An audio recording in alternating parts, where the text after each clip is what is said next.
രക്തക്കട്ടയിൽ നിന്ന് മനുഷ്യനെ സൃഷ്ടിച്ചു. അത് സയൻസാണ്. അറബികൾക്ക് ഇന്ദ്രിയത്തുള്ളി, ബീജം, സ്പേം അല്ലാത്ത വേറൊന്നും അറബികൾ കണ്ടിട്ടില്ല. 610 വരെ സ്പേം, ഒരാണിന്റെ ഇന്ദ്രിയത്തുള്ളി, ബീജം, ഇതല്ലാതെ വേറൊന്നും അവർ കണ്ടിട്ടില്ല. എങ്ങനെ മക്കളുണ്ടാകുന്നു അതറിയില്ല. ആണും പെണ്ണും സെക്ഷൽ ഇന്റർകോഴ്സ് ഉണ്ടായാൽ പെണ്ണ് ഗർഭിണിയാകുന്നു, പ്രസവിക്കുന്നു. ഇത് എങ്ങനെ ഉണ്ടാകുന്നു എന്ന് അറബികൾക്ക് അറിയില്ല. അവരാകെ കണ്ടത് ഒരാണിന്റെ ഇന്ദ്രിയത്തുള്ളി, സ്പേം മാത്രം, ബീജം മാത്രം.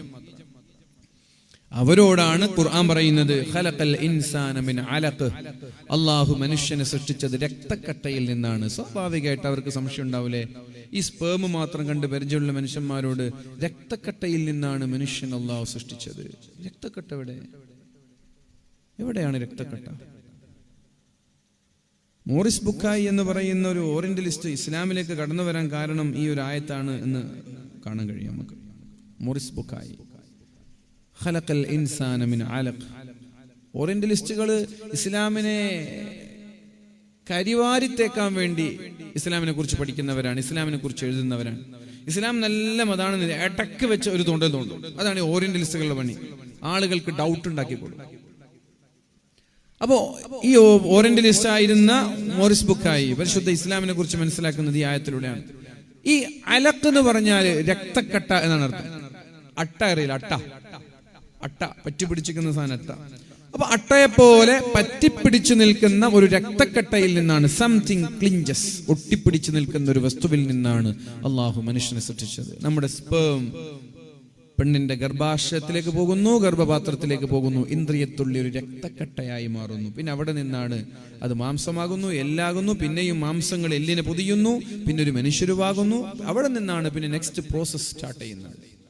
അപ്പൊ രണ്ടാമത്തെ ആയത്ത് നിങ്ങൾ എംബ്രിയോളജി പഠിക്കണം, ഭ്രൂണശാസ്ത്രം പഠിക്കണം, കെമിസ്ട്രി പഠിക്കണം, ബയോളജി പഠിക്കണം, അതുപോലെ തന്നെ എഞ്ചിനീയറിംഗ്, മാത്തമാറ്റിക്സ്, റോബോട്ടിക്സ് എല്ലാം നിങ്ങൾ പഠിക്കണം.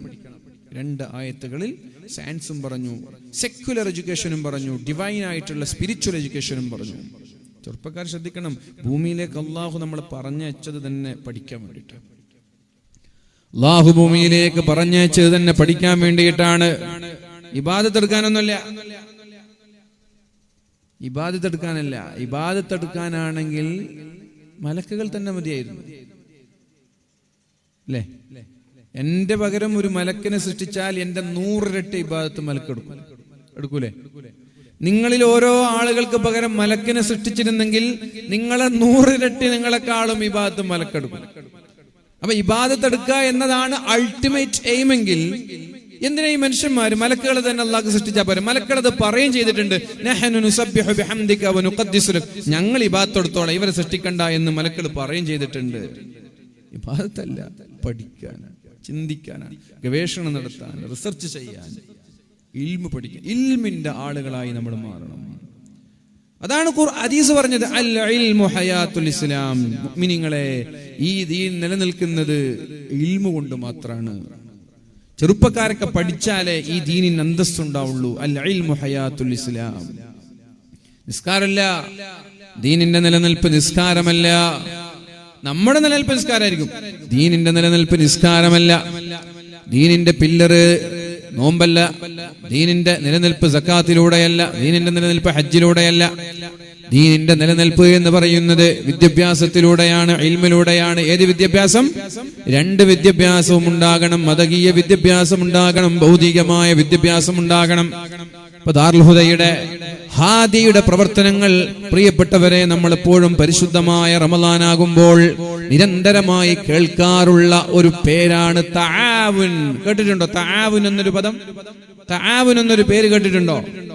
ദാറുൽ ഹുദയുടെ പരിശുദ്ധമായ റമളാനിനോടടുക്കുമ്പോൾ കേരളത്തിന്റെ പുറത്തുള്ള വിദ്യാഭ്യാസമെത്താത്ത, വിവരമെത്താത്ത ഒരുപാട് ആളുകൾ, ഞാൻ അങ്ങനെ പല നാടുകളിലൂടെ സഞ്ചരിച്ചവനാണ്.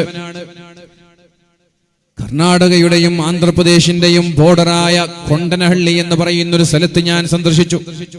ഇത്തിരി പോന്ന, ഇത്ര പോലും വിശാലതയില്ലാത്ത ചെറിയൊരു ഷീറ്റ് ഇട്ടുകൊണ്ട് ചെറിയ ഒരു കൊച്ചുമുറിയിൽ 100ഓളം ആളുകൾ ഒരു സൂചിക്ക് പോലും വീണാൽ താഴെത്താൻ സ്ഥലമില്ലാത്ത രീതിയിൽ ഇടുങ്ങിയൊരു സ്ഥലത്ത് ഒരു ഹസ്രത്ത് ഇങ്ങനെ പരിശുദ്ധമായ ഖുർആൻ പഠിപ്പിക്കുന്നുണ്ട്.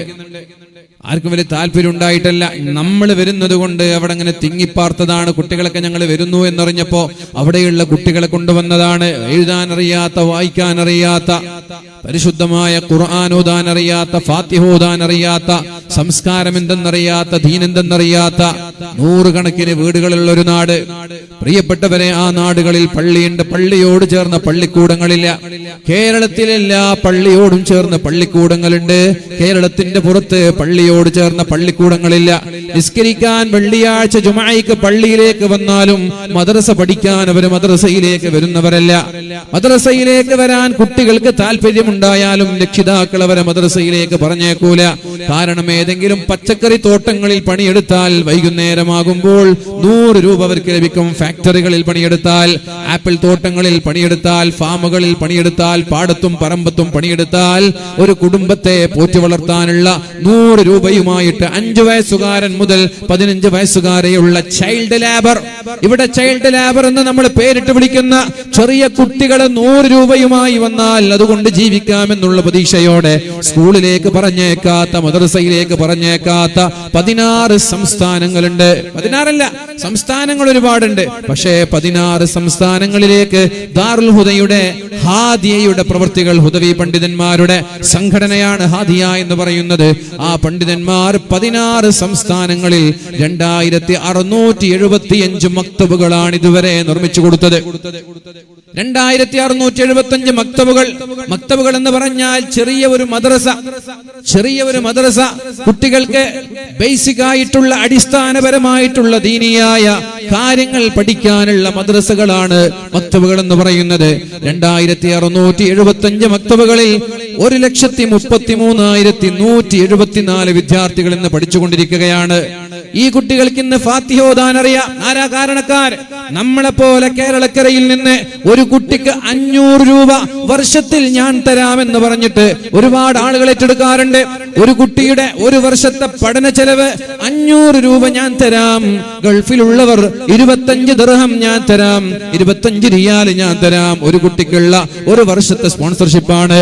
അങ്ങനെ 10 കുട്ടികളെ ഏറ്റെടുക്കുന്നവരുണ്ട്, ഒരു മക്തബ് ഏറ്റെടുക്കുന്നവരുണ്ട്. ഒരു മക്തബ് ഏറ്റെടുക്കുന്നവർക്ക് 20,000 രൂപയാണ് ചെലവ്.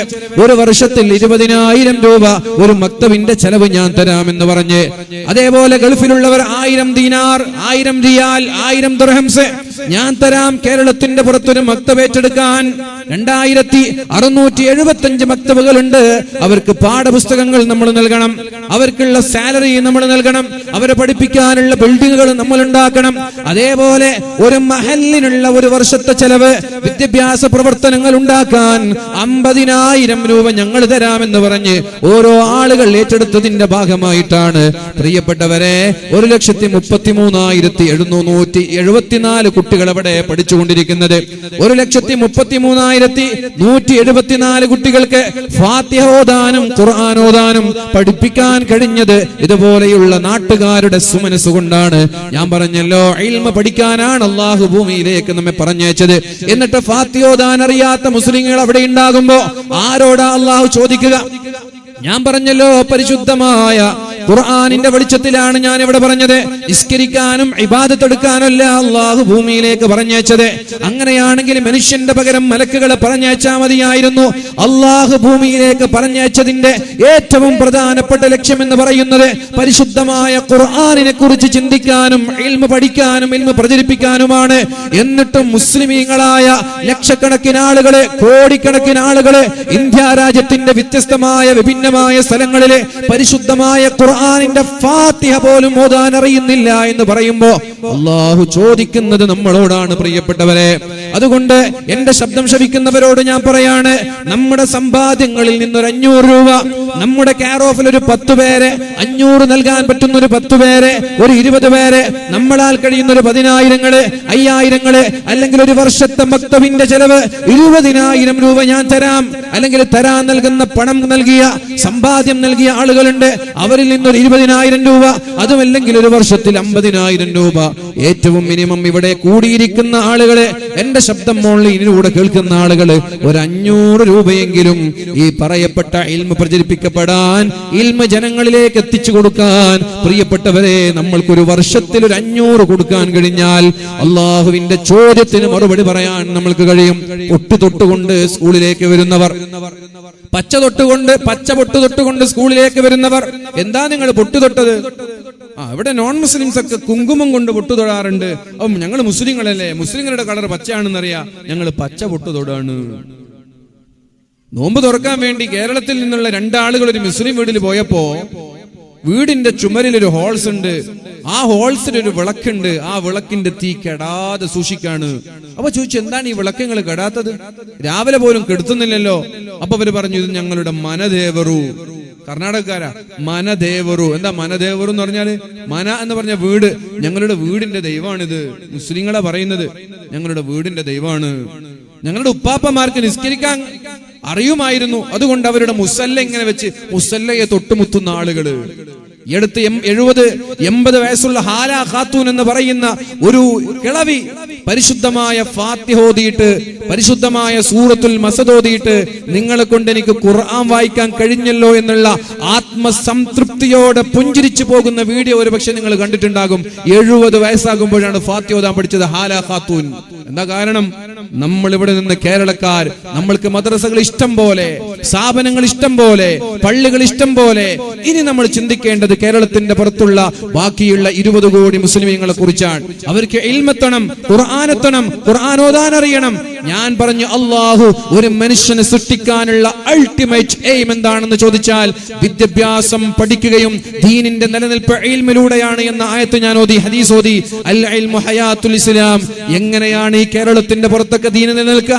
വിവരമില്ലെങ്കിൽ, ഇൽമില്ലെങ്കിൽ, സയൻസ് അറിയില്ലെങ്കിൽ, മതം അറിയില്ലെങ്കിൽ, കെമിസ്ട്രി അറിയില്ലെങ്കിൽ, സയൻസ് മാത്സ് അറിയില്ലെങ്കിൽ, ഇംഗ്ലീഷ് അറിയില്ലെങ്കിൽ, അറബി അറിയില്ലെങ്കിൽ എങ്ങനെയാണ് കേരളത്തിന്റെ പുറത്തുള്ള ഈ സംസ്ഥാനങ്ങളിലൊക്കെ പ്രിയപ്പെട്ടവരെ ദീൻ നിലനിൽക്കുക?